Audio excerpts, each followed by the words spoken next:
backup? Yeah. Well, that was a horrible class. That was terrible, yeah. There we go. Hey, everybody, it's Rob, National Fire Radio. We're here in the studio tonight with Chief Thode from the city of Bridgeport. Sorry, I'm just looking at your hair and it's so magnificent. This is the worst intro you've ever done, so let's start over. I am very envious. What, the hair? Yeah, very impressive. Is it bad tonight? No, but the idea that you can even run your fingers through it is pretty impressive. Does it Tucker look and I, like, you know. Oh, well, you know, I'm getting.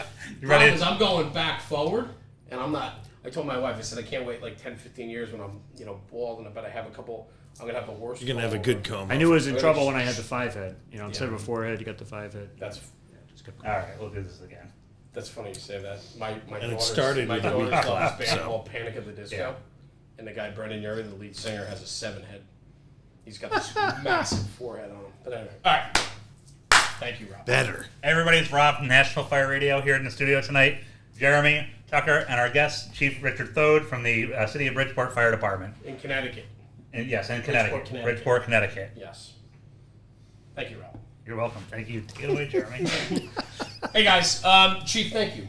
Thanks for joining us. This is it's an honor to have you here. To make the trip down from Bridgeport to our studio in New Jersey is not the easiest of rides. So I thank you for taking time out of your schedule to join us. But I'm humbled to have you here, and we're excited because a little backstory, got to spend pretty much a whole afternoon with you in the city of Bridgeport. And rode around and went to almost every single firehouse in the city. Yeah. And got to meet a ton of guys on the job that day. There were no jobs that day. No. Plenty of runs, but no fires. But on a side note, the next day, I get 2 text messages from Chief Thode, says you were a day early, and then sends me 2 fires they had that day. That is so true. thank you, Chief, for rubbing that. But I have to thank you for joining us. And one other backstory before we get into your story.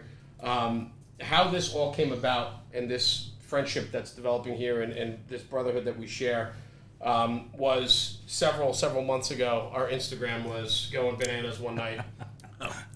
And I'm scrolling through, and you have to understand, and I might have told you the story, but I want to share the story with everybody. You have to understand, we get now like 10 to 20 messages a day from people all over the place. And some messages are fantastic. Most messages are fantastic and great messages. And people are saying, hey, Jeremy, we do this, we want to do that, come see us, come visit us. So we get a lot of, then I get a lot of these cryptic ones that you could just tell kind of like a little weird, a little shady. I'm like, all right, man, I'm like, hey, thank you so much. Kind of like just the, I have a collection of fire trucks in my basement. Yeah, right. Come look at them with my Q siren. Yeah, exactly. And so, when you get that many messages, you're weeding through them, and it's just hard sometimes to go through them. So we put a post up one night, and it got a lot of response. And I'm thumbing through, and I'm getting all these invites, hey, we'd love for you to come to our department, this and that.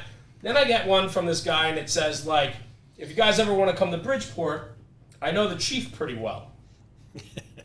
So I'm like, hey, thanks a lot, man. Appreciate it. I hope one day we can get to Bridgeport. That'd be great. Right? That's true. Okay. That's true. So 10 minutes later, I get a text message from Rob, and Rob goes, hey, idiot. That was Chief Thode. He's the chief of Bridgeport. And I go, what? And he goes, look back. The chief of department. Yeah, chief as you of guys department. call it Right, here in yeah, Jersey. chief of department. And I go, what? And he goes, look back. And so I scroll back up and I look, and then he's like, look at his picture. And the picture is him.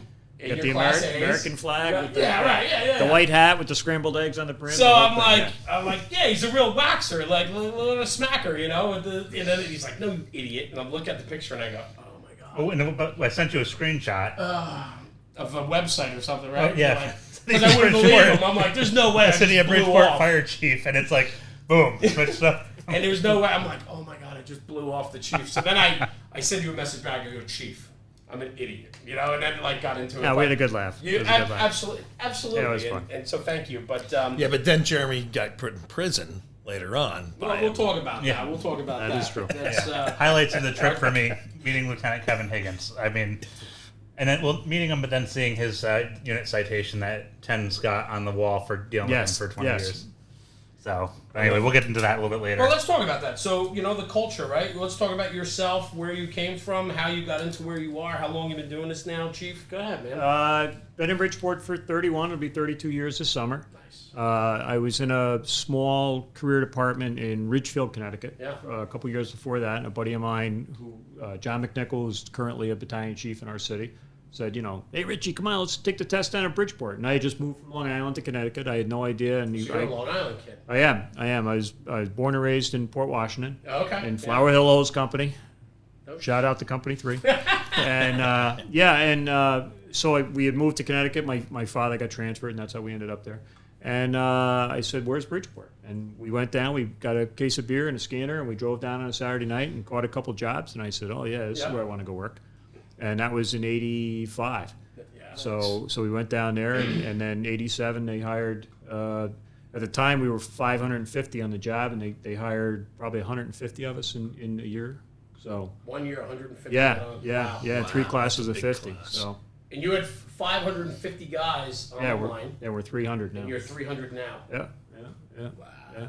So Extra companies back then too? we've lost probably 4 engines, 2 trucks, and we were running 6-man engines or 6-man trucks back then, and we're not anymore. What are you, 4 and 4 now? 4 and 4, the rescue's 5, Okay. and then the battalions are the chief and the chief's aide. Yeah, which I love, and I love cities that run a chief's aide, and I think that's a whole. Oh yeah. I talk to people all the time about the role of the chief's aide. Yeah. And if you want to get into that later, but Absolutely. especially as for the volunteer departments, the minute a guy turns 55, they give him a reflective coat and a bright orange flashlight and say go direct traffic. And Yeah. I think that they're missing the boat on the chief's aide role. I love that. But if you want to get more into that, we'll talk about that. Yeah, of course. So 31 years, going on 32. Talk about your pedigree, the companies you were in, obviously, case of beer and a scanner to go down and buff some calls, right? You catch a bunch of fires in one night, you have that mentality, right? You want to go to a place that's busy. Yeah, and they ran double engine companies. We had 1952 American LaFrance hose wagons, gas jobs, wooden roofs, and I was like, this is cool, Yeah. So we went down, and I was lucky enough to score well enough on the test and got hired. And I was really lucky in the fact that we do this rotation in the beginning. We go to all the houses, and I got done with my rotation, and I got assigned to what we used to call the squad, which is now the rescue. And I was a firefighter hanging on the back. There was only 3 guys back then. Within 8 months, 9 months, yeah. Okay. And I ended up there, and the driver left, and I was 22, 23 years old, and they said, okay, you're the full-time driver. And a kid that I came on with, who's now currently a captain, about to be an assistant chief, got put in the back, and we had a 45, 50-year-old officer, and it was the 2 of us running around. And we were doing, that was the year, or maybe a year or 2 after we were in firehouses, being the 9th busiest heavy rescue in the country. We were doing about 4,000 runs. So we were a lot of work. Oh yeah, tons of work, tons of work, more work than I ever thought I would go to, ever. And then we would have rookies because we were still hiring rookies. So Scott would get detailed off, and we'd have a kid. I say kid, I'm 23 at the time. A kid, and if the lieutenant was off, I was the acting lieutenant. Scott, who was like the time was about 25, would be driving, and we'd have a kid in the back. How did the department do that back then? Now, I mean, obviously they did it, but like, was there anybody to come forward to you and be like, listen, you're going to be put in this spot? No. Like, did you get any mentorship at all, or is it just like, no? Good luck? You're by contract, you're the senior guy in the company, and we don't care if you have 6 months or 6 years. It's just the way it works. Okay. And we're actually kind of running into that now, and we've talked about time on the job and experience, and the issue that you run into is, we were young kids, we'd make mistakes, but we could literally come back to work in a couple days and be like, okay, well, remember, the other night I got burned doing that, so tonight I'm not going to do it. Right. And now we run into these new guys that learn lessons, but, it could be months before they get to do it again. Yeah. So that's... And the consequences tend to be a little bit more severe now, too. Absolutely. There wasn't as much... I don't know if oversight's the right word, but guys really learned on the job. Now, learning on the job entails a whole nother type of absolutely demeanor, if you will. And so, I think that's an interesting topic to hit on too down the road, is just the difference between letting people. It's like your kid. Let your kid fall down and bleed. Yeah. Let them get punched in the eye one time in their life. And I was fortunate. I had a lot of good chief officers, Tony Petrocelli, Rocky Vacola, that didn't, shut me down. Didn't say, shut up, kid. This is how we do it here. They were like, wow, this kid's got some good ideas, some good, and it caused a riff with some of the medium guys, the lieutenants and the captains. But it really worked out very, very well. So we were on the road. And I think that's, again, a testament to you. I mean, and we talk about that today. We talk about, don't give up, put a good foot forward and be yourself and, work hard. And, good work and hard work pays off. Guys recognize that, right? When you're in a company absolutely. for the right reasons and you're there for the company and you're there for the job, the older guys will recognize that. Absolutely, Yeah. absolutely. But it comes down to walking the walk. It's I always used to tell guys as I got older, don't mistake enthusiasm for competence. Right. Just because you got a guy that has a lot of classes or a lot of patches on his shoulder doesn't mean when it's time to go down the hallway that he's going to be the guy. Right. And the quiet guy that maybe he is a carpenter on his days off, he's the guy that's going to go down the hallway with you. So there was there was a lot of that. There was a lot of learning. That's cool. And so fast forward, right? So you did many years there, and then up the line, ended up at the rescue. So lieutenant, right? Yeah. So I was a firefighter for about 8 years. I got promoted off the rescue. I got put on a North End engine company, which actually at the time I was really upset that I got put in a single engine house, kind of out of the fray a little bit. And again, hindsight's 20/20. I had a deputy chief that said, yeah. Look, we all know you can go to fires, but can you be an officer? And I'm going to put you out there. There's no captain. There's no assistant chief, in the house. On your It's own. all you. And when you catch work there, it's all you. And, that house, I was there for 5 years. Every year I was there, our runs increased by about 100, 150 a year. They're now one of the busiest engines in the city. The neighborhood was changing. And, I made a nice grab up there. It was really good.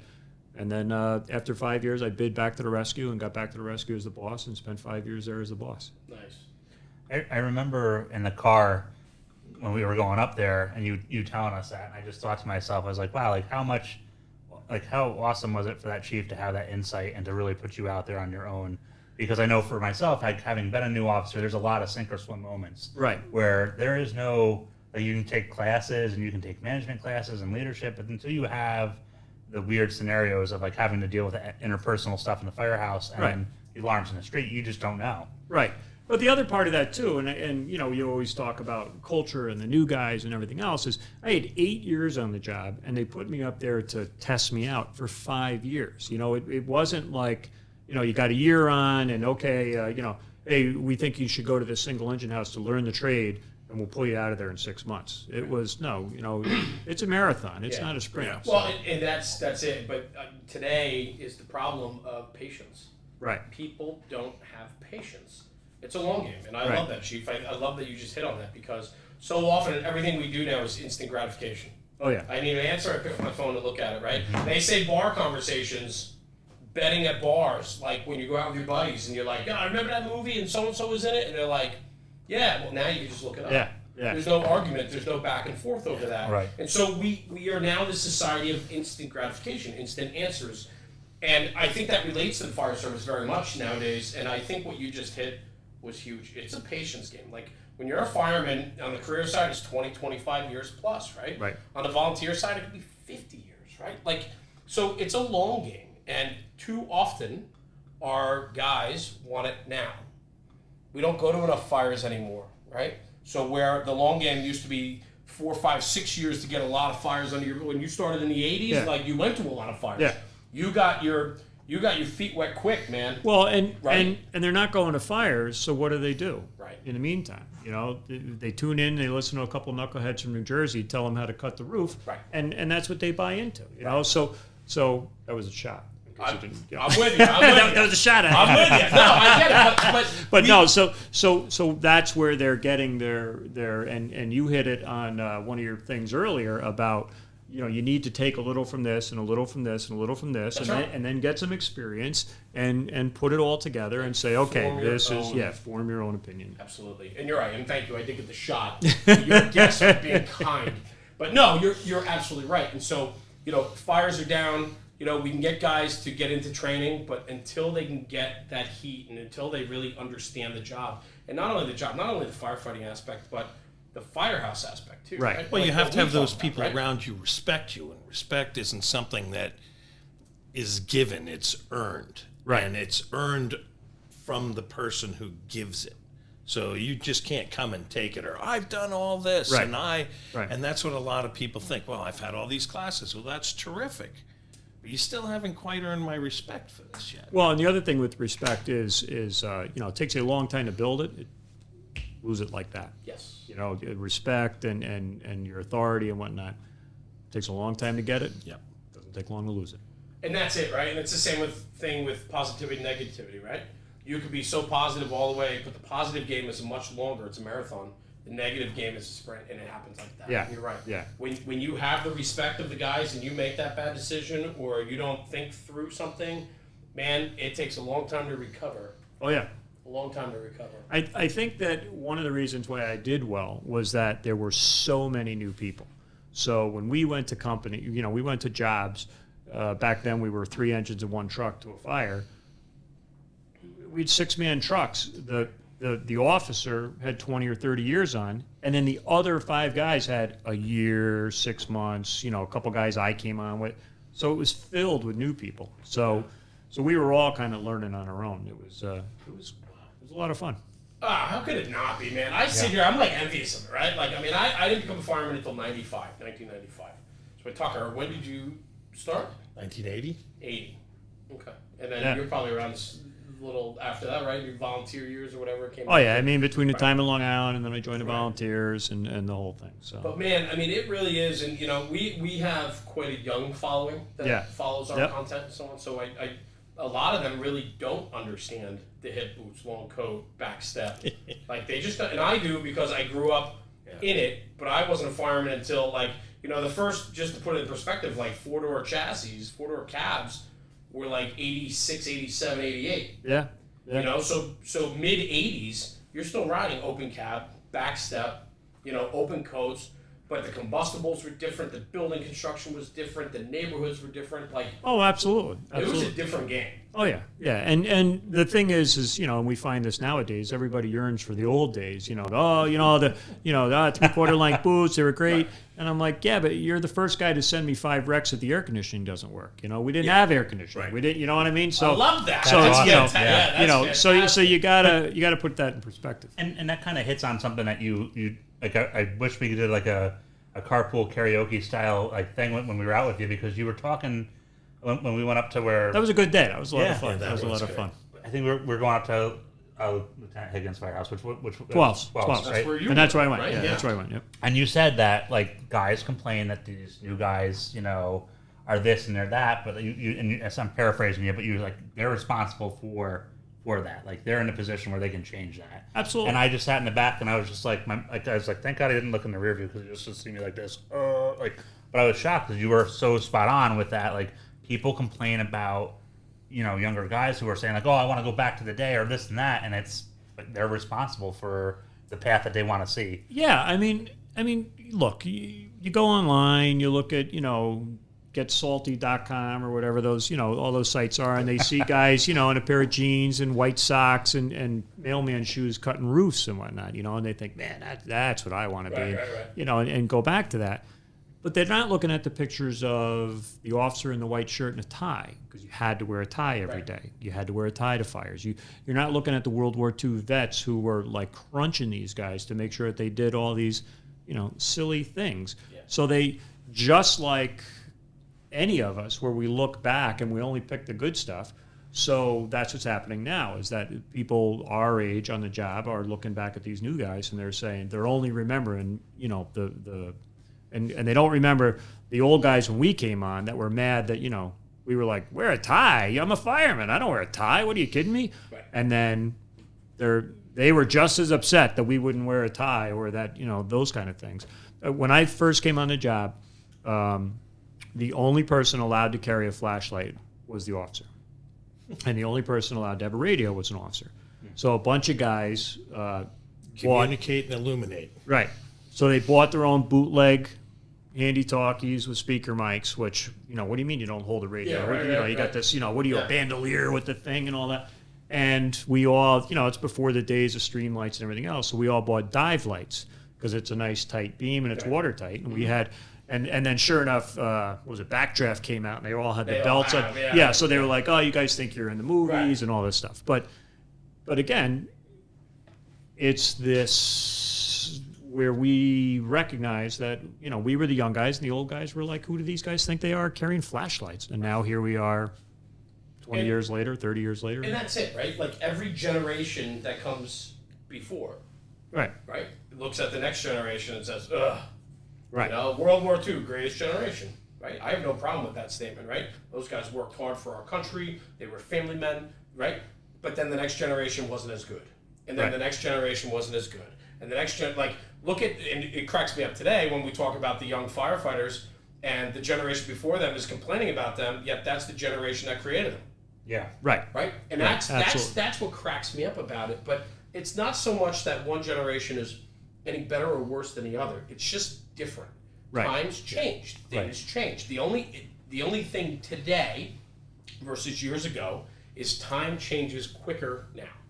It does, but it's our job as officers, as leaders, to not try to change them, but we have to change ourselves to bring them along. That's huge. Absolutely. That we're still trying to reach this next generation of firefighters, but we have to remember we got to do it different. We can't do it the way the World War II vet did to me. Right. I have to do it differently to reach this kid. Right. Both sides have to be willing to open up that line of communication. And Tucker and I, we get into it every once in a while, and we have a little bit different point of view.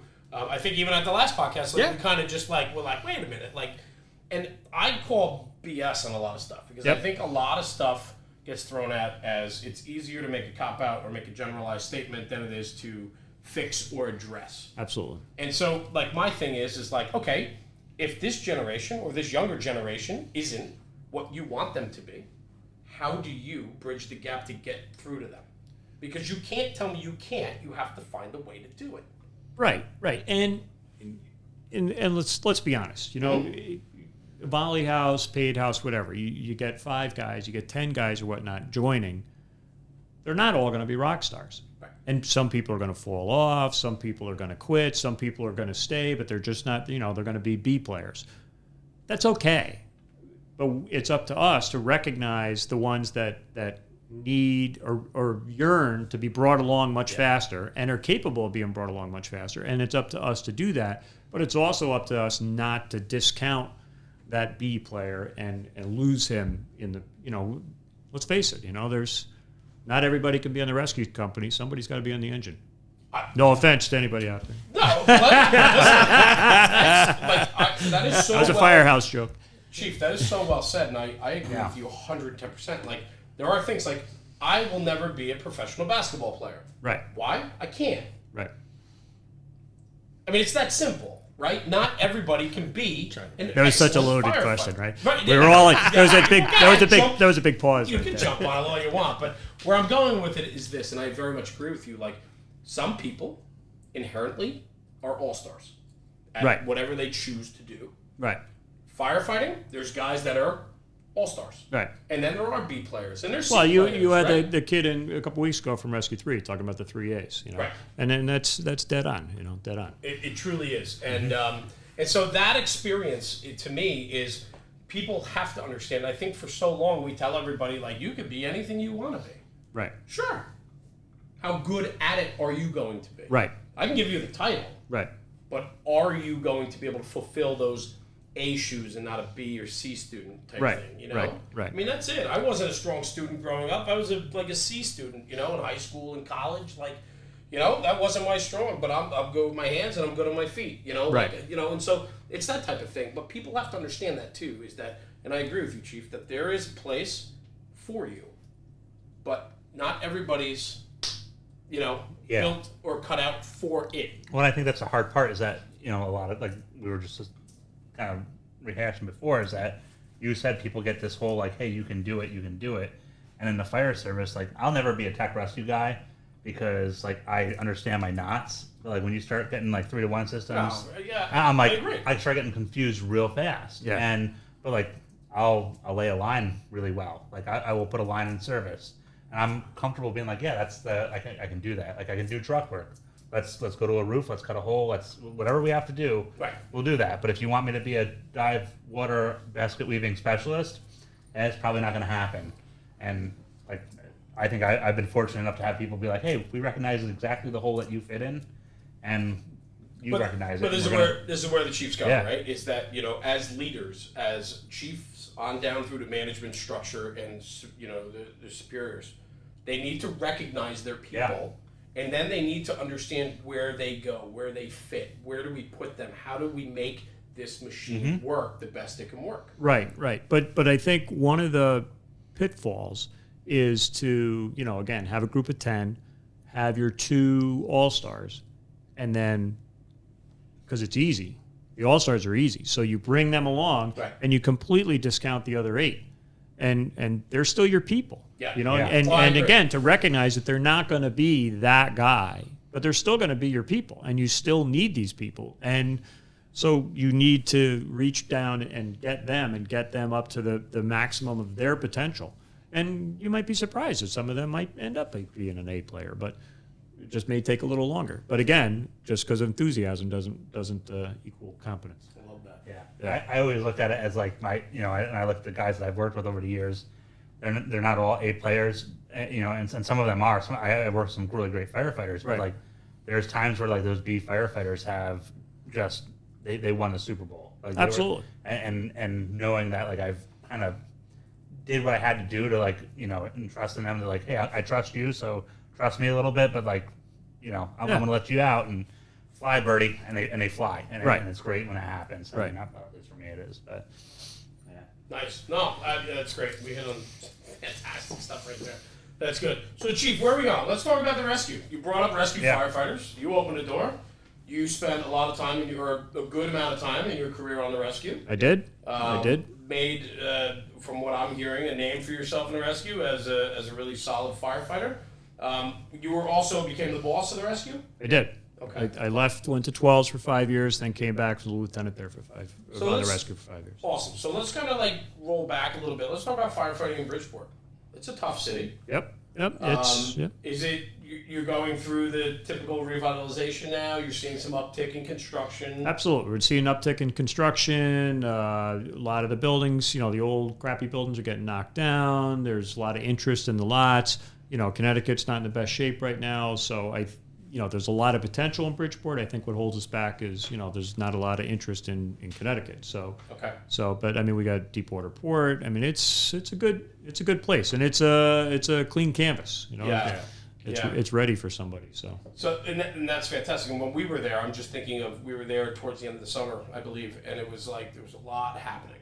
City's a busy city. Oh, yeah. Yeah. It's maybe just a little bit size population wise. yeah, we're just under 17 square miles and 150,000 people. So you guys are hopping. Yeah. And So we're nine engines, 4 trucks, 1 rescue, and then there's a river that splits the city in half. So we're East Side Battalion, West Side Battalion. So 62 on the shift. Okay. And this is an old industrial city, right? Yeah, it was during the wars, World War I, World War II. It was called the Arsenal of America. So Remington had a big place. Locomobile built, and Stratford next door built tank engines. I mean, you know, Connecticut's always been a big defense state. Well, it's in a unique spot, right? It's on the Long Island Sound. Yep. Which is, for people that aren't familiar, Long Island Sound is the waterway between Long Island and the Connecticut shore, but it's the Atlantic Ocean. Right. But it's considered the Long Island Sound. So it's kind of an interesting place, and so on. So I know when we toured around with you, it was just really a great day. We met up with you around lunchtime, and we spent the whole afternoon with you, popping around at different firehouses. But what I took of it was you knew almost the majority of the jobs that you went to in that city. We went down a block, and you were like, here we had this, here we had this. This was the big, this mill fire. The next day we had another mill fire. And that's why I was asking about industrial city, because there are a lot of mills in that typical northeast city with a lot of mill type construction. Yep. You told a story about, and I think it was before you got promoted to chief, you were at a 9/11 memorial service, Yeah. And a box came in, and so I went back and because you said, hey, this video. It's like, all right, I got to remember that down. I remember that and look at it. And I went and watched the video. I was like, he was not kidding. Yeah, and that like place, that was the fastest fire I ever saw. I mean, Yeah. I liken that to the Markel fire the other night. Yeah, except it wasn't as cold. Yeah. But you know, I mean, literally, I was the other sides. The box hit. We were going into City Hall for a 9/11 thing because it was September 11th of 14, and it was supposed to be light smoke. And the assistant chief on the other side of town gave a first report of like wispy smoke. And talking to the guys in the first 2 truck, they were like, "Oh, we thought it would be a can job, like rubbish in the corner of this vacant factory." And we went into City Hall. We were walking up the steps, and the chief just got on and said, "Give me a second alarm. We got fire through the roof." And City Hall's like up on a hill. You can see the whole east side. And we get back in the car, and the header was like, we were just looking at that, and there was nothing. It was unbelievable. Yeah, and the video of it, like, because I remember, I think when you told the story, we were driving down the street, and it was like this lot on the side, and you were like, no, it was a school, right? The school got built in its place. Yeah, they're working on it. Yeah. Yeah, but I was just like, and you were like, yeah, and pretty much we thought we were going to lose this whole section here. Right. So what you see on the right is what we were going to lose, and what you see on the left is what we burned down. Yeah. And I was just like, I'm thinking to myself, wow, like, and then I saw the video, and I was just like, wow, this is one of them like fire in the streets coming out. Oh yeah, and how we didn't lose. I mean, there's a whole neighborhood of Three Woods right there, and just like Markel, there's embers the size of dinner plates falling on roofs. There was 2 or 3 engine companies. There's 2 or 3 engine companies going roof to roof, putting out fires. I mean, everybody that night just. Yeah. Do you do recalls in the city? We rarely. Yeah, we did not that in the old days. We did. In the old days, we did a lot of that, but we don't as much. So we're running 9 engines, 4 trucks in the rescue, right? Yep. And then you have 2 battalions, right? Yep. East side, west side, and battalion chiefs have aides with them. Correct. The lieutenant is the aide. Oh wow. Is he assigned to the battalion? Yep. So does the chief get to pick? He does. It's the only position in the city by contract that's not open to the bid process. Right. So you can't get in there unless. And basically, the way it's worded is it's at discretion of the chief, but it traditionally is you're the assistant chief, you pick your aide. So if you're coming up on the promotional list as to go from captain to chief, you're already talking to a lieutenant and saying, hey, if I make it, right, I'd like you to come. But I think that's fantastic because they get to take a guy that they 100% trust. Yep. Oh, absolutely. My aide, Lieutenant Mark Cody, who's currently sitting on the captain's list, Cody was absolutely my wingman. Yeah. Same thought process. You didn't have to, and you could talk to any city chief that's had a good aide. That is just worth its weight in gold. Well, and so where I want to go with this is that, a lot of places don't even know what they are, let alone use them, right? Have them, seen them, understand what they do. Maybe we could just talk about that a little bit because I could tell just by the way you're talking about it, it's something that was special to you and important. Let's talk about, some of the pictures you see of chiefs at fires now. Right. And, your own fire department. You got a dispatch channel? Yep. You got a fireground channel? Right. You got any other channels? Oh, yeah. Yeah. So, and who's supposed to listen to that? Right. These guys that you see at fires, they got like 5 portables slung over their shoulders and a cell phone. Right. And guys are like, what's he doing talking on the phone? But hey, that's a lot of the communication we do. Right. So basically with us is even though both the aide and the chief are wearing 2 radios, the chief primary job is to listen to channel 2. It's to concentrate and listen to the fireground channel. And all the dispatch calling command and requesting the power company and all of that stuff, the aide is doing all of that. Right. Different people are calling command on the cell phone. They're calling the battalion chief's phone and he's answering that. He's doing all of that. Does the aide become frontline firematic at all? No. Meaning, so it doesn't put it back on, go to the rear side C to give reports back to folks. Okay. No. So that's different in some areas too. Yeah. Is how they do it. Right.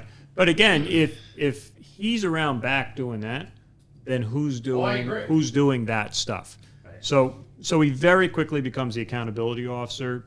I don't want to go so far as saying collecting tags and things like that, but he should have a good handle on who's on the second, who's on the third, and things like that. Knows who the bosses are in the companies, know where they are, what their operation is, their position, are they forward, are they back? Right, and as the extra alarm companies come in, that literally the BC can turn and say, all right, I need another engine. Hey, Matt, I need another engine on the 3rd floor. And he could say, all right, it's engine 12. Okay, and engine 12. I still think, and I can attest to it just on the volunteer end, is like we talk about like incident management teams in a command structure. And I think too often we're not allowing the right resources to help in a command forward position. Well, and I've done a couple talks on that and whatnot about particularly the volunteers. You know, again, like we were kidding before about taking an older volunteer and hand them a flashlight and a reflective vest and say go direct traffic. There's still plenty of older, more senior members that they're not going to be taking a line down the hall. Chief Thade's a great job for them. But the thing is, as long as they understand they're not the chief. Right. But you know, when dispatch calls command, the chief has to check his ego that, you know, I'm fine with this guy answering. Correct. You know, and I'm concentrating on the fire. They call command, you know, hey, do you want the, you know, cable company out there, or, you know, the bus company's going to send you buses for relief. Okay, fine.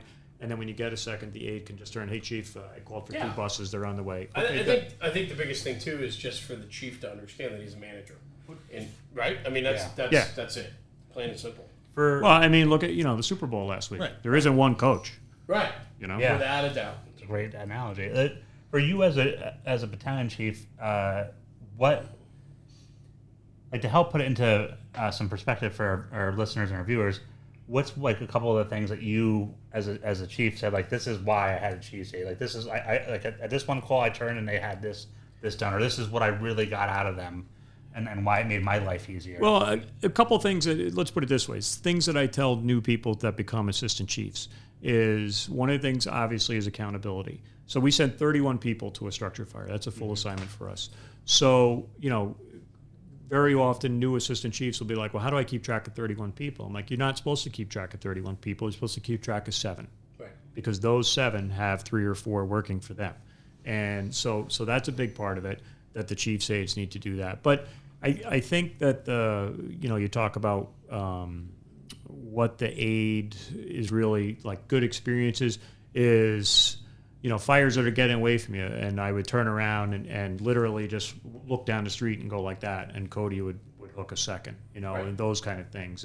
And you know, you develop this relationship of hand signals. And I'll tell you another thing that the aide, particularly in a career department, that really helped. There are times that you'll go into a firehouse that something's going on, or you see something on a call that shouldn't be, but you don't want to be that, you know, I got to write you up and, you know, we're going to file a. So what the aide does is the aide will, like, you know, all right, fellas, you know, have a good night, be safe, and you'll leave, and the aide will hang back, and he'll grab the lieutenant and go, hey, What's going on? next time, you know, don't let the boss see that.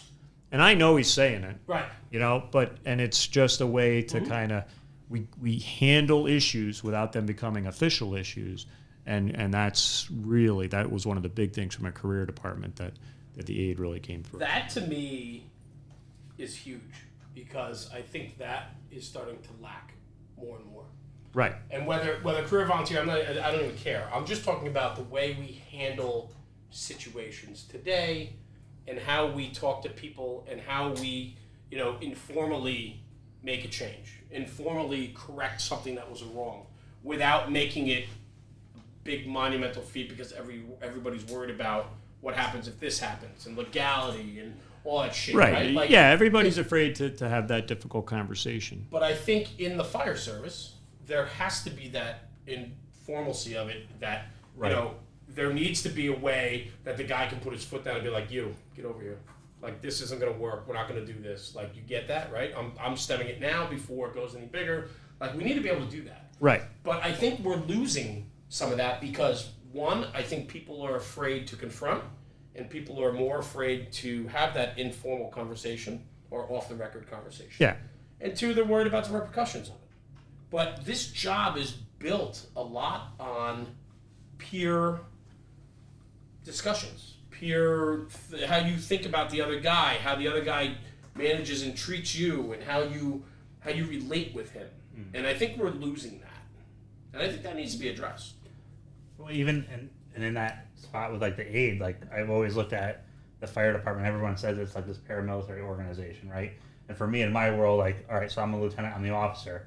But my senior man is my NCO, like that what you would typically see in the Army. Right. And he's the guy that goes in and kicks in the troops and just says, like, hey, listen, we missed this on the ambulance today, and it wasn't there on the call, and the lieutenant's not happy about it. We got to make sure that this isn't where I can come in. Like when Craig worked with me, I could say to him, like, listen, last shift, this didn't go well, and I don't want to be the guy that comes in and says like, hey, No, I get that. I get it. will you but like as a chief's aide, that's even a better. I think for the volunteers, even in the volunteer service, if you define that in the volunteer service and said like, hey, Jeremy's my chief's aide, and we kind of put it into a position now as a chief, they have that NCO to go back and be like, listen, guys, if we do this again, we're gonna things are gonna change and not for the better. Right. And I think But that's that great. also happens now because I happen to be that guy. Right. You do in your department, Right, but exactly. do the other ones have I it. get well that but you need to be able to have somebody, or you hope to have somebody that, you know, I'm not a chief's aide. I'm just a guy that's been around and got a big mouth, but I have the best of the company at heart.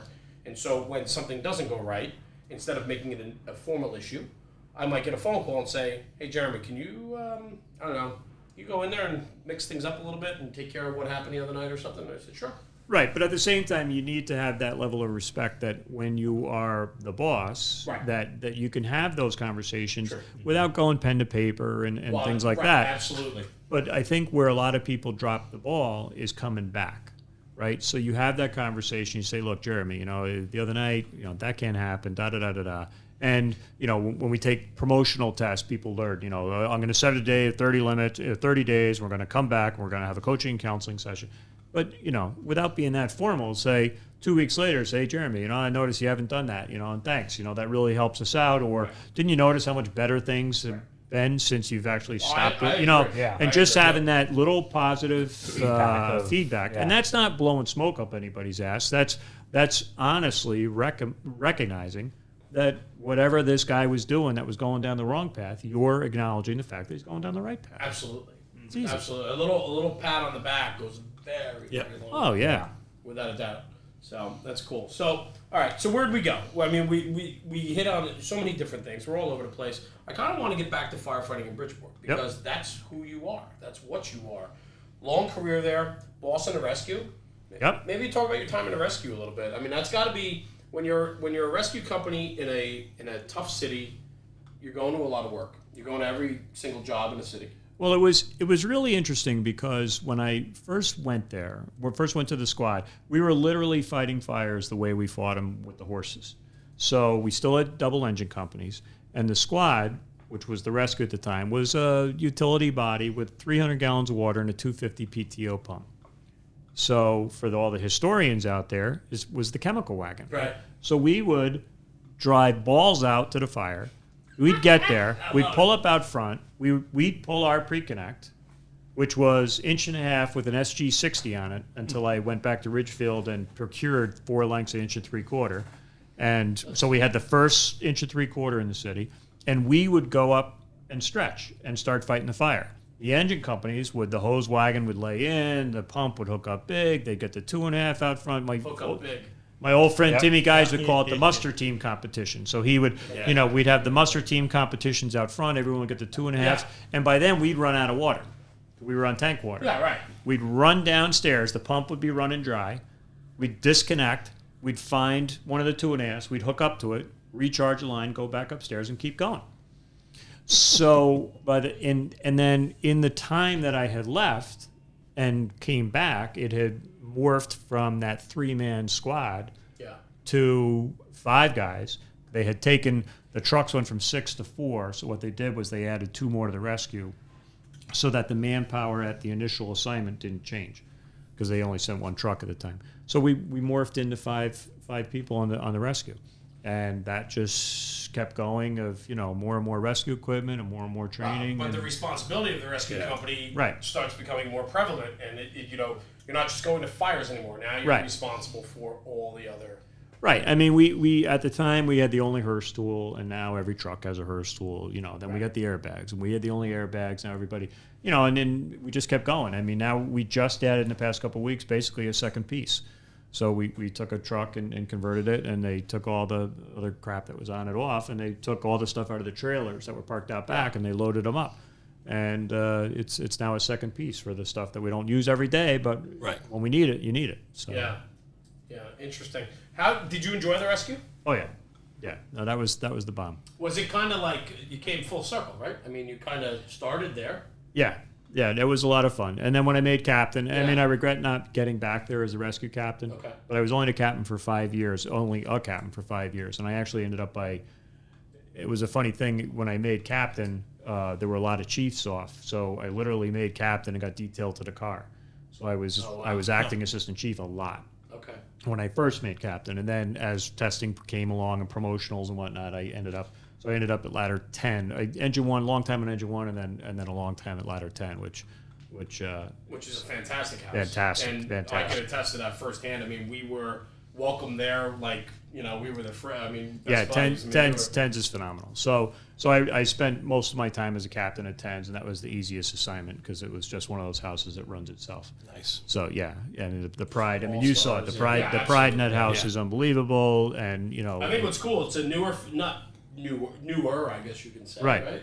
Right? But it had as much pride when it was down the street in that Right. single house. So it Where was an engine and a truck stacked. Right. So if the truck took a run, the engine had to pull out and back That's the truck. right. You actually Yeah, need to I discuss remember that. But where I was going with this was, you know, we always talk about tradition and culture and so on, and a lot of times it gets lost when we get to new firehouses. A lot of the old stays behind and so on. But these guys at 10s, which I want to talk about too, why you call it that. But the guys at 10s, they brought in their old watch desk. Right. So they went back to the old firehouse. We were getting ready to basically turn the building back over to the city. And the captain that took my place called me and said, "Hey, you know, can we get some stuff out of there?" And I'm like, "Yeah, you know, you can't steal the boiler, but." So they went over, and there was an old mahogany, you know, watch desk with the telegraph signals and the bar stools around the thing and everything. And they took it, and they wheeled it back over the new tents, and they refinished the whole thing and polished it up, and they put it, and it's in the lobby, and it's absolutely beautiful. That's cool. And then seeing the pictures on the walls and you know, just seeing like Even all the pole, they took the pole. I mean, there was so much. Right, they took the pole out of the old firehouse and they put the big spring-loaded gates and everything, and they put it at the new firehouse is one story, kind of. It has a pole out in the other room, but they put it in the TV room, put it in the corner, got a black piece of plywood and put it where the circle that you would normally slide through and put it there. Yeah. So, you know, it's the tradition. And Pembroke is on the one side. Is that? Yep, And yep. I forget what the other street is, but like I remember the nozzles and the street names. Did you study? Yeah, I was going to say. No, it was. Like, I'm impressed. Virtual tour. It was It was. What was one the of kitchen things that table? The kitchen table was. I think I get the kitchen table confused with Hackensack's when we were there visiting. It was close. Big acrylic with the patches, and then the four legs of the table are four old hydrants. Yeah. I remember that. Yeah, so they did a lot of good work out of there. And still do. And they were nice enough to ask us to stay for dinner, but we could not that night. Yeah. So, Yep. But Sebby's not in the room. Thanks, Seb. You can check this out when we're editing. But anyway, but they like to call themselves the men from 10s, but then they're big roomers, so they like to hear things. So we call them the hens from 10s because they get all. That's great. Yeah, so I it's like always that. fun. Can you explain why you call them plural? 10s, 16s, 8s? That was just always the way it was. And then in the early 70s, they took a lot of the single engine houses and they combined them. So they took engine ladder 3 and engine 4 and they put them in one house. So they took the old firehouse, they built a modern firehouse in between, they put them in there. So 3 4s is in one firehouse. Right. Engine 7, ladder 11, and engine 11 got put in one firehouse. So it's 7 11s. So it's engine 7, ladder 11. 6 8s, even though 8s got closed a long time ago, now it's just 6s.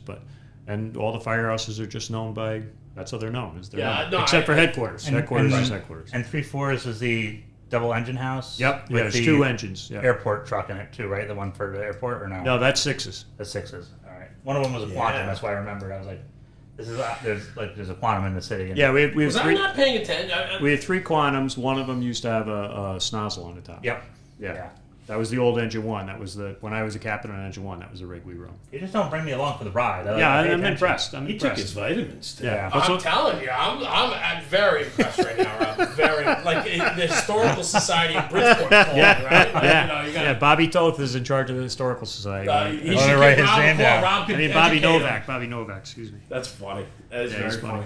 funny. So and then after rescue, we go up the line, right? So you sat in the car as a captain a lot, as a covering boss, and then you end up coming up the line. Got assigned. Worked as a captain until 2010, and then made assistant chief. Went in the car.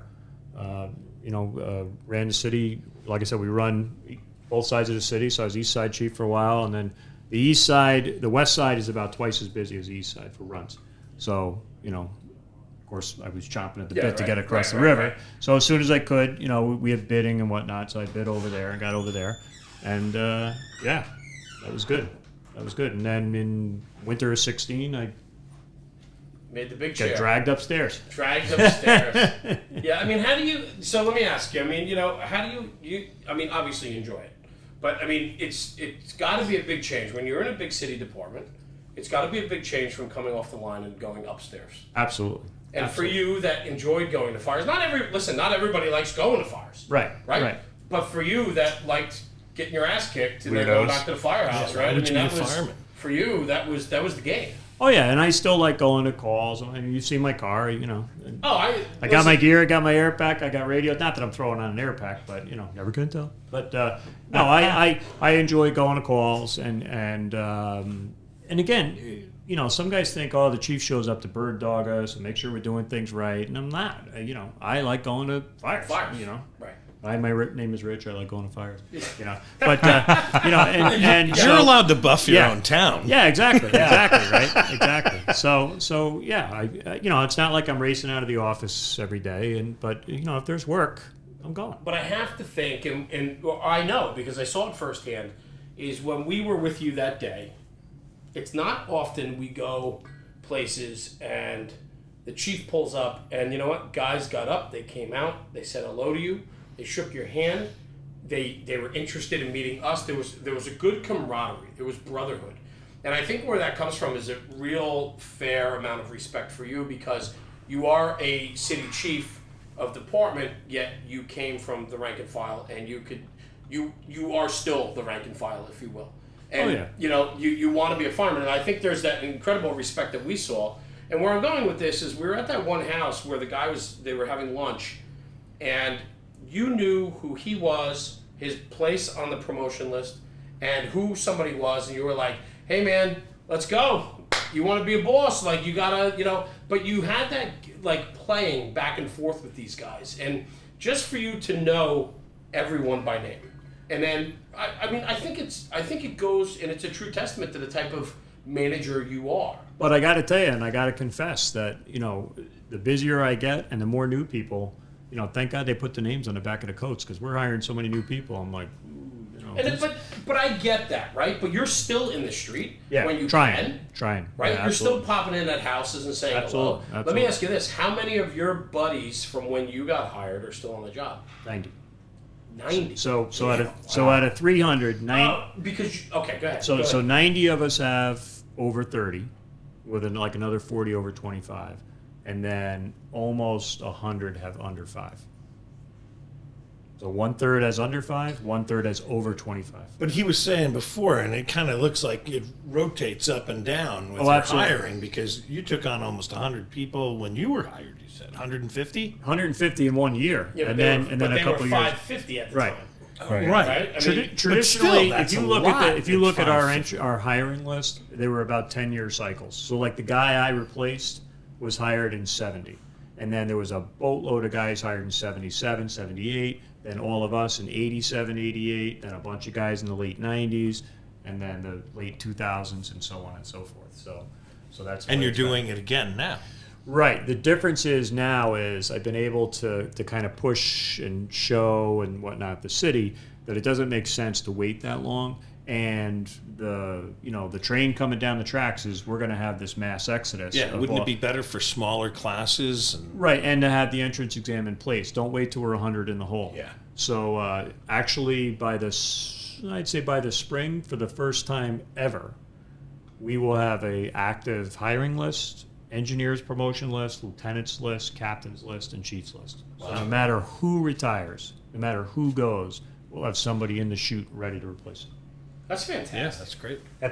That's incredible leadership and foresight because Well, it's. I mean, all you got to do is look at the names and look at the time on the job, and they're not going to stay forever. And we have a contract change in 2020, and I think that's going to scare some people off. You have guys there longer than all of New Jersey. I mean, like New Jersey chased the guys out. Right. Right. New York, I think, is following suit. And when you have a job that you have that many guys with 30 years or 25 years plus on the job, what those guys can bring to the day in the city. And you say, yeah, you go out and you see a lot of new names on the codes because you're hiring.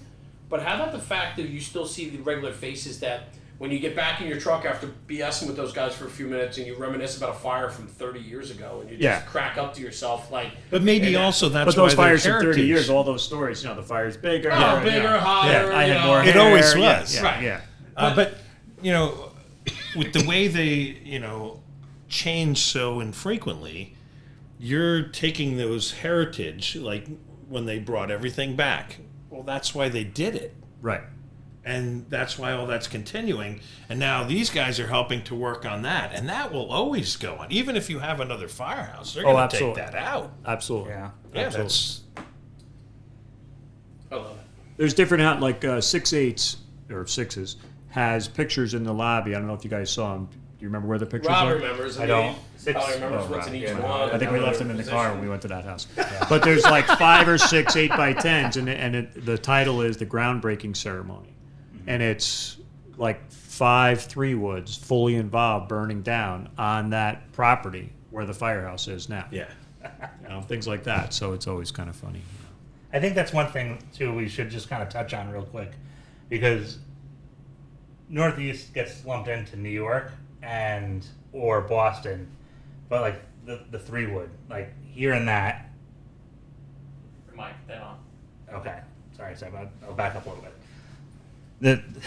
Hearing the terminology with like the 3-woods. Yep. And then like hooking up big. Yep. Like, can you kind of go into that a little bit, because that's specific culture for Bridgeport and Connecticut, but it's awesome terminology. Well, the whole thing, too, going to hose wagons and... Right. So a double engine company. So a double engine company was a Mack pumper, traditional CF 600, and one guy was on it.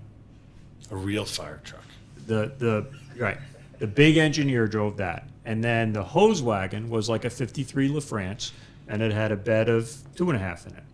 And the rest of us rode on that. The combat engineer, isn't that a great title? Big combat engineer. That's great. Big engineer. The big engineer. Right. So the combat engineer would drive it. And that was always like when I was a young guy, I want to be the combat engineer. Like, how cool is that? What a title. Right? You be in the bar, you meet some girl, hey, what do you do for a living? I'm a fireman, but actually I'm a combat engineer on it. Can you write that down for me, Rob?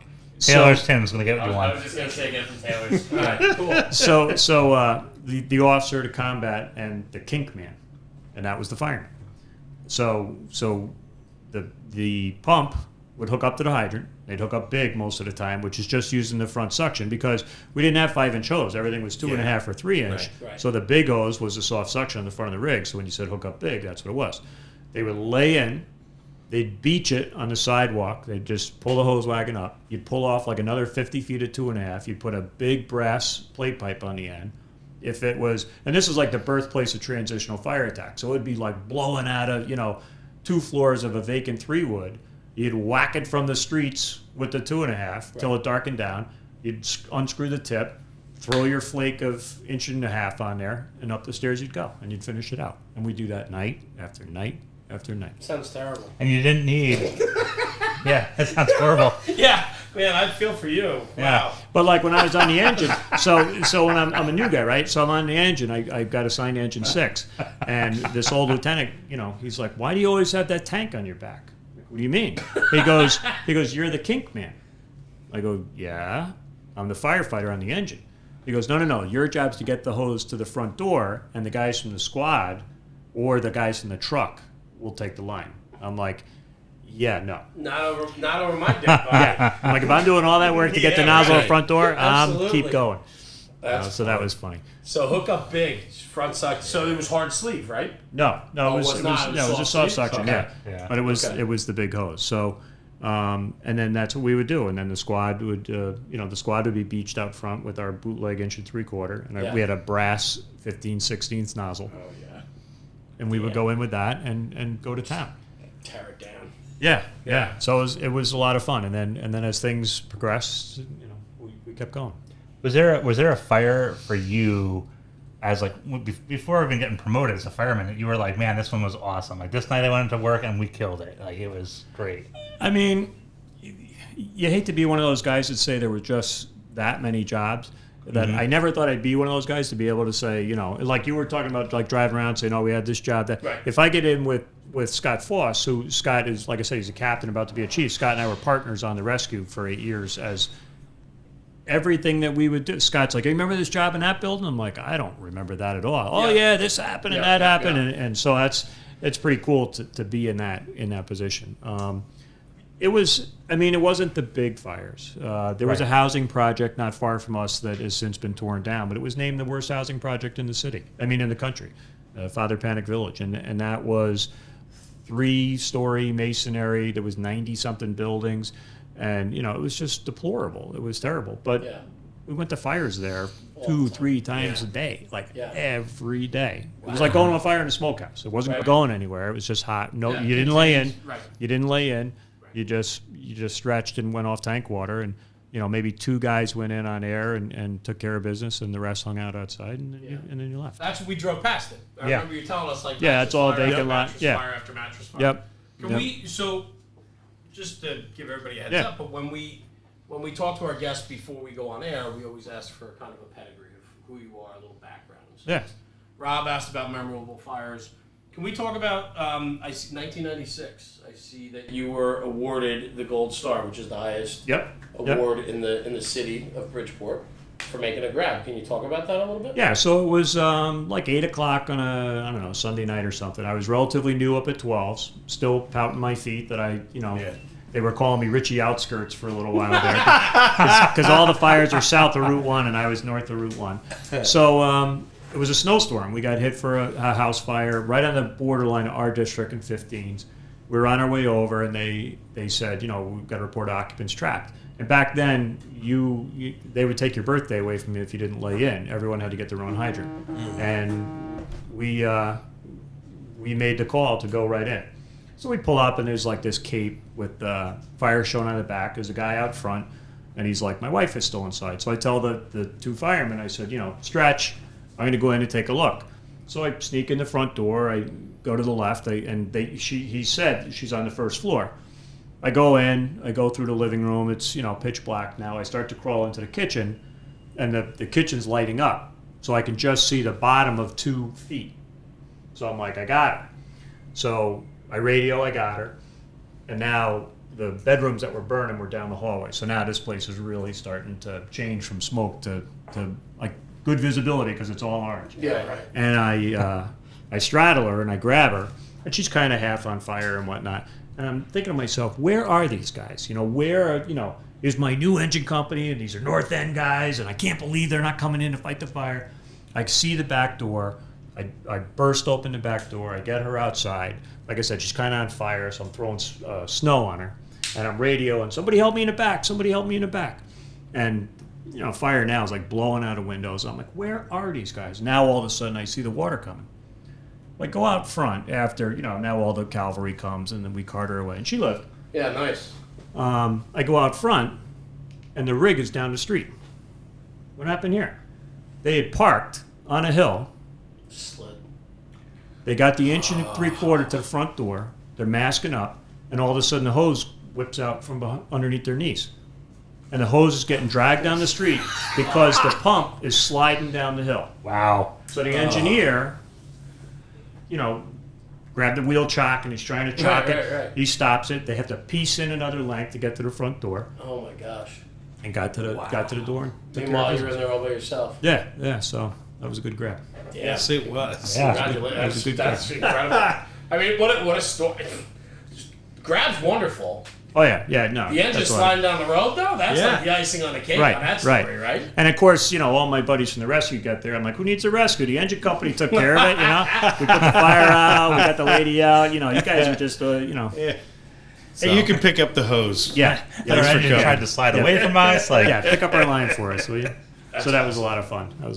No doubt. But I mean, I have to think you have a lot of funny stories like that over a career of yours. Oh yeah, it was great. Right? It was I mean, really it's good. just. And it still is good. I agree with you. Yeah. I agree with you. I mean, I'm not in an urban setting like you where there's a lot more happening. But the fire service is good, and we're still having fun. The nice thing about us is that we're just big enough to be big. Right. But we're not, FDNY or some of these massive jobs where it becomes so impersonal, that it's still very personal. We're still busy enough, we're not catching the work we used to, but that's okay. We're running around doing a lot of other things. I say it all the time. I say my firefighters are the busiest firefighters going because we do free smoke alarms. We do, obviously there's all sorts of training going on and relocations and running around in medicals and AFAs and all sorts of stuff. So they are going and going and going. Far busier than we were. Even though we were running around to jobs, it's a different kind of busy. Yeah. And they get off their 24, they're exhausted. Well, that's every person we came across that day was dedicated to the city of Bridgeport, and that's the thing that I really took out from the trip was going into those firehouses and talking to all those firefighters, and just like it takes you about 5 seconds to figure out that they're in it for not themselves, for the people they work with and the city, and they're there to make that city a safer place, and to really protect all the visitors and the people that are there. They really. And well deserved. They have a great reputation, and I tell the guys all the time. We always get emails and letters, thanking us for this, that, and the other thing, and they never. I don't get emails when they stop it at 3 houses, so it doesn't take the block. But I get tons of emails for the lockouts, and they came and did the smoke detector install, and while they were here, my door was off the hinge, so the guys took a minute and fixed it. You hate to go down that Brunacini, Mrs. Smith thing, but it's the truth, Absolutely. and the guys love it. We enacted the free smoke alarm program. We did it a different way before I took over, and I got it so that the companies didn't. And we were just talking about this morning, a 30-year lieutenant came to me and he goes, I got to tell you, I've never been so fulfilled in my life. This was back 2 years ago when we started. He goes, because we did it. The people were so excited. We used to have basically a contractor do it. Right. And I shifted that the guys did it. And they were like, this is great. And while they were in there, what did they do? Hey, if we ever had a fire on the 3rd floor of this place, how do we stretch? Yeah, absolutely. And it gets them out in the buildings. It was a win-win, 1,000%. I was shocked because we did an alarm sounding call the other day and the possible carbon monoxide. So we get there and I walk in and I can hear something, but I'm like, that ain't no smoke alarm or carbon monoxide alarm that I've ever heard. And I walk over to our coffee table and I pick this ornate clock up and I hold it up to my ear and this clock's going on. The lady gets embarrassed. She goes, I didn't know that was going off. I just came back from the jeweler. Like, this is a family heirloom, and I feel so stupid. And I said, no, it's all right. Like, it's okay. That's what we're here for. And then she's like, I just didn't know if they were working correctly. And now I'm worried about this. I said, I'm going to send the guys over, and we'll check we'll have them come check the alarms. We'll put fresh batteries in, and it'll be no problem. And, like, she was so guilty. She felt so guilty about bothering us in the first place. Didn't want us to come back, and I just kind of looked at her and said, listen, this is what we're here for. This is what we do. Like, you are our mission, so don't feel bad. Like, you're just making us do our job, and that's awesome. Right. And, like, I think that aspect of the fire service, because, like you said, she slept soundly that night. She knew that nothing was wrong, because she was petrified for her, and she had her dog there, so she thought, the dog, I want the dog to have something happen to it. And again, some of that stuff sounds corny, and I think what happens is, again, going back to like those salty dog, is that some of the younger guys coming in, they watch stuff like this, and they, it's all about the salty stuff that, they discount that stuff. Right. But those guys back, in the whenever, in the Bronx in the day, and the war years and all that, they were doing nice stuff too. Yeah. How many kids were on a fire engine in the 70s in the Bronx, like in a fire scene, right? Yeah. They got lines stretched off this thing, and there had to be 50 kids sitting up on the truck with helmets, like wearing a hat. Think about that BBC documentary, right? With Dennis Smith before, he was Dennis Smith, right? And what does he say? He talks about, hey, the people in the neighborhood, they pull a box. No matter what the problem is, the fire department's going to be there in 4 minutes, and if it's a leaky toilet or whatever, they're going to fix it. And that part hasn't changed. Yeah. Guys go, we do too many service calls. They were doing service calls back in the war years, too. Yeah. In between the fires. Yeah. And medical calls, too, because they didn't want to call the police. Yeah. They were scared of the police, but they call the fire department. Right. And even at 10s that day, there were neighborhood kids coming up asking for Yeah. water or to fix the right. bike tire. Like they Yep. were interacting with the firefighters. Well, the police never- were across the street. There was Yeah, it was an altercation question. some little, You know what? I've never. I'll tell you what. I'll tell you I've what. never They weren't seen, looking up to them. They were looking up to the I've firefighters. never, sure, never right? seen so many bad tires in my life till I went to Bridgeport because Yeah. between 3s and 10s, both neighborhood fire and 6s too, that people show up, And I think half the time it's the kids are doing something just so that they can go in the firehouse and Yeah. it's Yeah, an excuse check to get it out. out. Yeah. yeah. That's That's cool. awesome. Which I learned But that it's from experience. salesmanship. It's, I mean, we're a public service, and the peace of mind we give them, or the kid that we can instill or boost a little But confidence it's or also a little camaraderie bit of in. I that. mean, Remember how you used to say that the towns used to revolve around the firehouse? Right. Well, here's a city where they're coming in from that block, and they kind of are. the neighborhood Yeah. firehouse is so Yeah. important in an inner city. Oh, absolutely, absolutely. One of the things that we try to do, and is when we get a new rig, and we try to, we don't have a big community party, we can't afford it, but I try to make it a big deal to get the city council people from that neighborhood and whatnot to, Right. to understand. And actually, we've been very fortunate in apparatus replacement, and it just worked out that literally, like the north end got a rig, the east side got a rig, the west end got a rig, so everybody's got a Yeah. little piece of something Right. that we can go to people and say, hey, look, Bridgeport, Connecticut's got high taxes, Bridgeport's got higher taxes. But here's an investment. Here's what you got. Right. We're out there doing it. We got good equipment. We're ready. We're And here you to involve the protect it. community. Yeah. I mean, how much better for a manager, right, for a boss, to have the support of the community behind them, because they're out there supporting the community's going to support you. Absolutely. That's it. I mean, it's that simple. Yeah. It really is. And I don't like when the message gets lost. And you're right, Chief. You're right. It's good. So where do we want to go from here? I mean, you're a big apparatus guy. I know that. We've talked about this.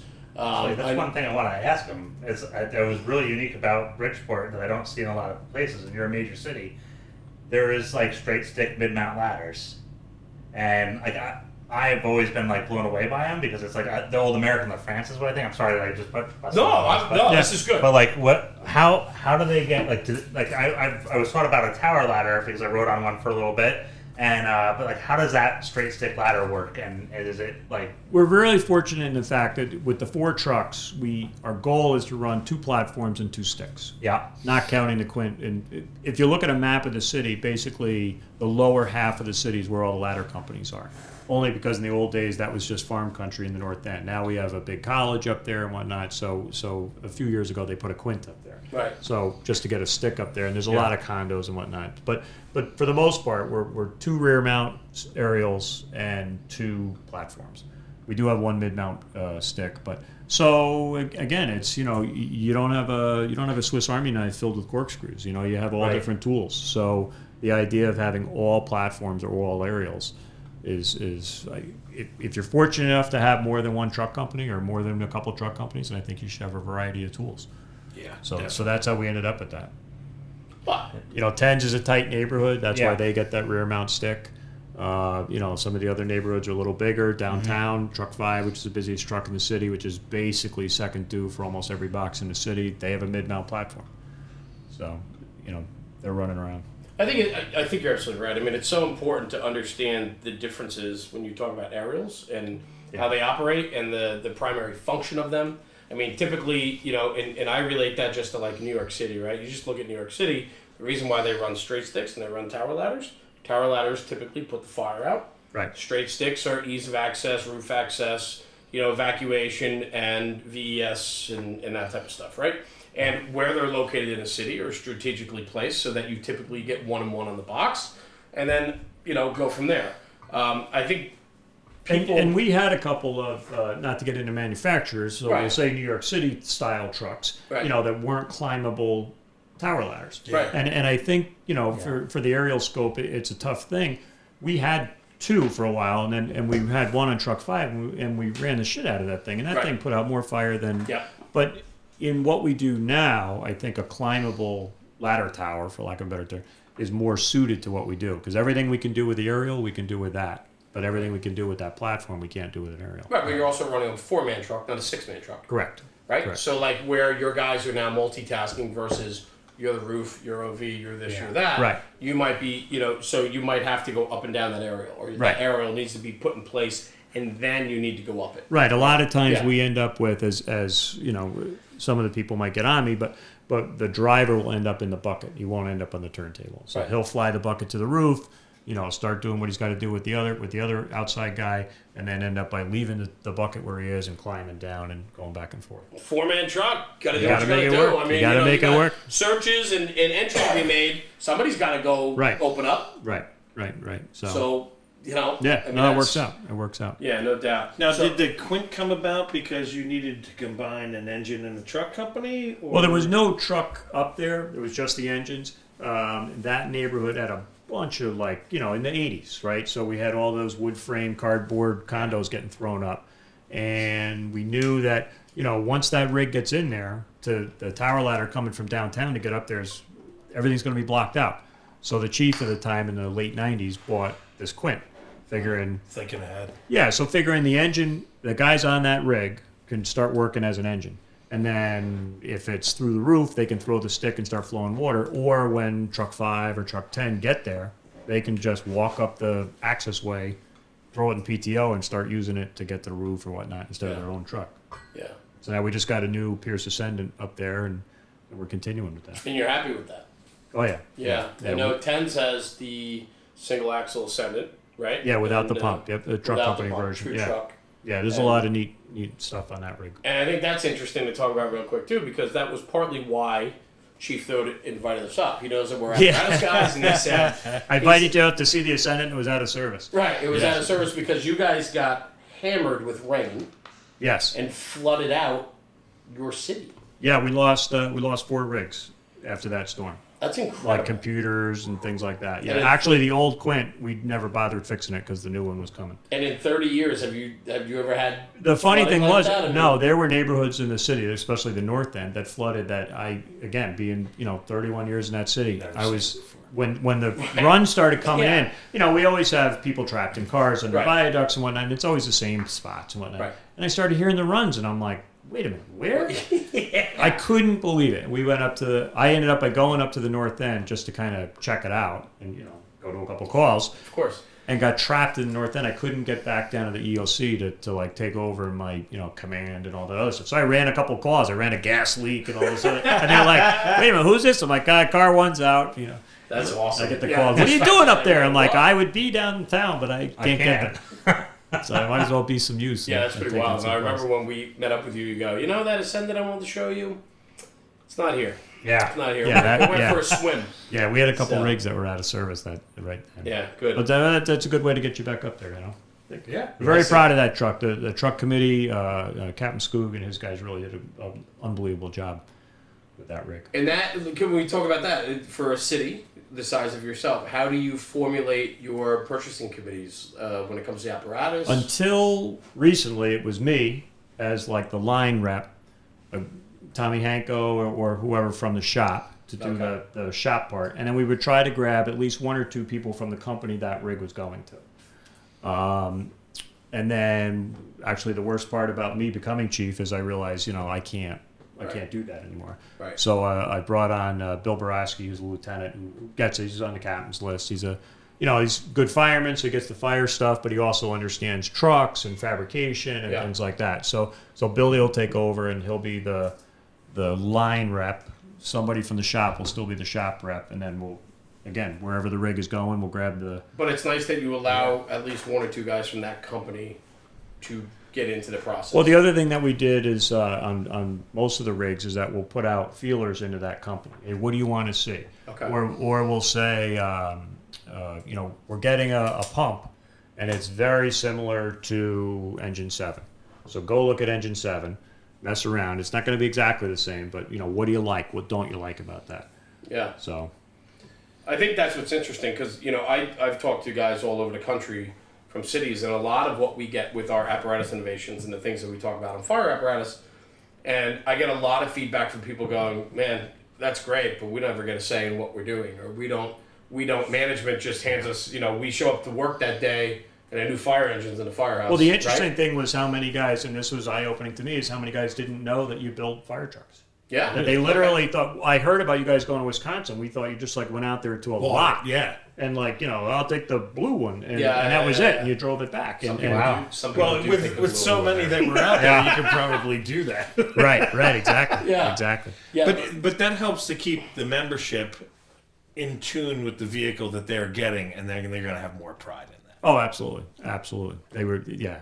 But it also goes to form, fit, and function where, this is not a department that has, 150 engine companies, right? I mean, they have 9 engine companies, and each company operates just a little bit differently than maybe the other Well, guy, what right? was funny? Like when we did Ladder 10, right? We put out this feeler to the firehouses and we're like, what do you want? And they came back, and one of the top things was, and this is going to sound crazy, is USB ports and cup holders. So, of course, myself and a couple other guys were like, what are you kidding me? We're buying $1 million truck, and that's all they can come up with. And then, so I went up there, ready to lay into some people, like, really? This is the best you can come up with? And they were like, look, we're hydrating all the time. All these new firefighters are all health and fit. And we're always carrying, Nalgene's or whatever of water. Yeah, carrying a Yeti of something. Why can't we just get somewhere to put it?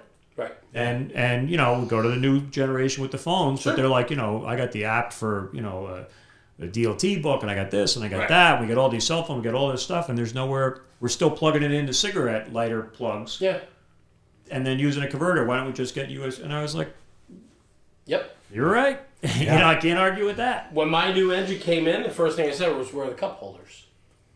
And guys thought I was crazy. And I go, no, we didn't. And I was on the committee, and I'm like, we didn't spec them in. And that was the one thing we all missed. Yeah. I was like, man, I would love to have a cup holder. It's just for a bottle of water, or typically our Sunday morning runs, we stop for a cup of coffee, and I'm driving. I got no place to put it. I always had to put it in the window, like up on the dashboard. But something minuscule, but like I absolutely I understand where you're going. And the with other that. thing Like, I too get is that you're particularly in my city, is in the old days you got in the rig, you were riding it for 2.5, 3 minutes to the fire, and then you came back, and now they're in that rig for hours. It's a mobile office for Right, because they're literally going from a call to Yeah. a smoke detector install to training to back over here to back on the road. So there's nothing wrong with a couple creature comforts, because they're in that thing for hours. Yeah, you're absolutely right. I agree with you. And and that goes. I mean, I remember when air conditioning was an option. Right. Right? Yeah. They were like, should we get air conditioning? I don't know. It's a big ticket item. Our 57's Fox didn't even have a top on it. Well, I get that. But listen, I'm a big fan. You don't have a top on you now. I'm not, And that's probably why, because of those cold The days. only Fan piece of of glass, topless. the only Don't get me piece of wrong. glass on the squad was the windshield. Yeah. All the side windows didn't work. The back windows were all smashed out. There wasn't a piece of glass on it but the windshield. Yeah. And you could see through to the road. And there was no headliner, and it was just the air valve. We had a key ring through there, so the officer would loop his finger through, and that's how he would go. Right. That's cool. I remember my uncle. My uncle was on the job, and they would call them machines.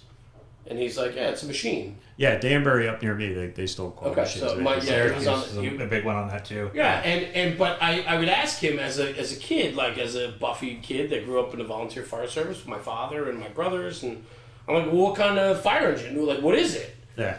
He's like, I don't know. He's like, I have no idea. I go to work, it gets me out the door, we put out the fire. Zero understanding or care about like the brand, the make, the model, why it's set up that way. He shows up to work and they tell him this is what he's got to use. That's what he uses. With adapting. Which is hilarious because there's so many people that come across the platform who are so brand loyal to this and that. And it's like, and then you have this guy who's like, yeah, it's just a machine. This is the truck I get on and it does a job. And I'm happy with we it. were doing a thing not too long ago. We were talking to an older engineer. It was a very good engineer. And somebody said, well, what kind of rig do you have? Thinking, we're all Pierce, so they're thinking they're going to say a Dash or a Lance or whatnot. And he goes, I don't know, it's a pumper. I drive it, and and he's a good engineer. He knows where all the valves are, but he didn't even know it was a Pierce, let alone what kind of Pierce it was. He just didn't matter. Yeah, he just knew it was red, and it starts when he starts it, and he takes care of it. Yeah. My buddy Roger Dodger over and out, who was a senior man in the city of Poughkeepsie up until recently when he retired, but I remember as a new fireman, I got in the rig and he's like, so this is engine 1, kid. And you know what it doesn't have? No, what? He's like, defrosters that blow on the window. So don't ever touch this fan. Okay. Okay. That was it. That was it. That was it. That was it. That's good. So listen, we have been going for over an hour. It's been an hour and 15, hour and 20 minutes already, Chief. So not that I want to cut you short by any means, but I just want to talk about maybe the future of Bridgeport, the future for you. I know you guys are in the process of testing, hiring. Yeah, we're starting the recruitment efforts right now. Connecticut's open for CPAT till about March 9th. You have to have your CPAT card to even take the written. Okay. We'll announce the written in probably April. We'll give the entrance exam in June and hopefully hire the first class in August. Like we were saying before about replacement, I think we'll probably take, I bet you we hire 80 over the life of the list. 70, 80. And we've hired, this last list, we hit 74. Wow. So, you know. How many people did you have on the last list? We had 656 by the time we were done. And we went through probably like 140 to get to 54. So we had a good amount. But, you know, truth be told, we have residency points. We have 15 points for residency. So of the 54, 40 were city residents and 14 were from out of town. No, It almost sounds like you should live in the city if you want a job there. You got to contribute to the city. Right. You got to contribute to the city. But I'll tell you what, you know, like a lot of people would bitch that kind of handcuffs us. And again, going back to this new generation, knock on wood, I have great new people. Yep. They're excited. Yep. Yeah. They're really into it. And again, most of them are from the city. They're one of the guys that's on our recruitment committee now. He's like, I played in this neighborhood. I grew up as a kid. I remember that firehouse as a little. The same thing that we're talking about here. Yeah. But the kid never thought about being a firefighter, and now he's a firefighter. And he's like, how cool is this? I get to have that job. Yep. Yeah. And it's in my neighborhood. Yep. And I love that. You know, and we discount him, you know, because he didn't come up like we did. And he's that first generation of that, and maybe he'll have a son in a couple of years, and you know it'll replay. Chief, what do you for yourself? I mean, not that like, what do you look for in your new firefighters? What do you want to see out of the individual that comes into your department? It sounds corny, but and I heard this at a seminar: a missionary, not a mercenary. A missionary, not a mercenary. Okay. You know, the idea of you get a guy, you know, volley somewhere. Hey, I'm going to take the test in Bridgeport because, you know, it's a crappy old city and I'm going to go in and, you know. Going to go to work. Yeah, going to go to work. I'm going to bust up shit, you know. Fireman. Yeah, spray water and, you know, spit nails and all that. And then on my 3 days off, I'm going to get in my pickup and drive 60 miles away and that's it. Right. You know, and what we're really looking for is again, and it sounds corny to say missionary, but people that get it, people that want to take care of people that want to help, they want that self-satisfaction. Yeah, they're going to have fun. They're gonna get that excitement of going to some jobs, but they're also going to get that personal satisfaction of really, truly making a difference. Yeah. There's not a lot of jobs. There's not a lot of jobs now where you can really say, I made a difference. You know, I take great pride about when we're driving you guys around and not bragging saying I caught a job in that place. But there's nothing better than driving past a house that I remember ripping and it's rebuilt. Yeah, and there's, you know, and there's people playing or living in it and being like, yeah, that house is a house because of work that I did. There's something to be said for having that community involvement. It makes you, I think, fully invested into the career path. Right. And you get that in a volunteer department, but you lose it in a career. I think even in the volunteer service, you know, I mean, I look at my department. I mean, you know, we have more guys that live outside of the district than in these days, right? Yeah. And I think it's because just inherently how the fire service works and the makeup of the community or whatever. But I look at it this way: like even people that live in a community, sometimes they don't have that involvement, right? You want people that are vested into making a difference. Right. You want people that want to sign up for the big picture, and it's not just jumping on the rig every third day and going to fires. It's doing the building inspections. It's doing the fire, the smoke alarms, and filling up that kid's bicycle tire. That's what builds a culture. That's what builds the Bridgeport Fire Department. Are the guys and the women that want to make a difference for the city, and to see, like you said, Bridgeport's going through revitalization. Like, I'm sure you have a lot of people on the job there that come from Bridgeport that saw the darker days. Oh, absolutely. And now they see the difference that they might possibly be able to make, or if they make that push a little bit harder, they could save that exposure building, right? Like all those types of things. But that all adds up into the greater good. And I think that's truly what it means to be a Bridgeport firefighter. Yeah. I mean, that's awesome. No, it's all That's good. cool. So that's great. And then what's for you? I mean, you got a bunch of years left in you, man. I mean, I don't know. You know, when we were there, you had a smile the whole time you were there. You met us in the parking lot, came out, and just you're just a brother, man. It's And fun. It's fun. It's still fun. I still love going to work. It sounds corny, but I love bragging about my department. No, I think it's phenomenal. Not only the work and the hard work, that the troops do, but all the good stuff that they do. And again, it sounds PC, but I'm being honest. I go to Chiefs conventions and I sit with guys that are, that they hate their department or they hate their union or they hate this, they hate that. And I'm like, I don't really. Yeah. I'm a former union president, and to hear you not ever once say anything bad about the union. There was a few times where you're like, hey, you know what? The union's got their issue on this, Absolutely. but they're right. And I was like, this is a fire chief? He's not, because I've heard a fire chief say they paid me to be the most hated man in the department, and I'm like, I don't really think that's the attitude you should have to walk into that job. But all right. No, it isn't. But and I think we had this conversation in the car. I look at it as being the parent of a teenager. That I lay my head down at night and I know that I did what was right for the troops. Right. And maybe they don't realize it now, and maybe they don't like me because of the decision I made. Right. But I know that I didn't do it to be a jerk. I didn't do it because they filed a grievance last week, so I'll get them back this week by doing this. I did it for their own good, whether they realize it or not. And some people see it right away. Some people never see it. A lot of times and I'm the same way. A lot of things that happened to me early on, I didn't realize until later on, until I became a big boy, that I got to see it. Yeah. I just love the fact that you still enjoy going to work every day. Yeah. I love that. Oh, yeah. Yeah, absolutely. So many people don't. And that just destroys, right? I mean, we always talk from the top down, right? Mm-hmm. I mean, we're sitting here with the chief of department of Bridgeport, Connecticut, with 300 plus members, almost 400 members, and they're hiring and always constantly changing, and you still enjoy your job every single day. And I think that's fantastic. And I drive to New Jersey to talk about it. Right. With us, right? There. Like, who the hell are we? Yeah. But I mean, I can't thank you enough. I mean, your story is No, this is great. and You guys are doing good work. You we really want to capture more of it, and we want to capture more of Bridgeport. So I'm going to invite myself back. Absolutely. Because we want to come back and so on. Anytime. But we can keep going for hours and hours. But we're going to wrap and so on. But this is not the end of Chief Thode with National Fire Radio. We'd love to have you back and love to do some stuff. And we were talking about a couple of your guys and so on. There's a lot of good things coming out of Bridgeport. And so thank you. Thank you for your friendship. Thanks for having us. And being here. And so on, but let's wrap it up and we'll call it a night. Yeah. Maybe we'll tell some more stories off the air. But anyway, Rob, take us out, my man. Everybody, this is Rob from National Fire Radio. Claps on the way out. Yeah. Too. Gotta do it. I mean, it's just No, we don't. No, we don't.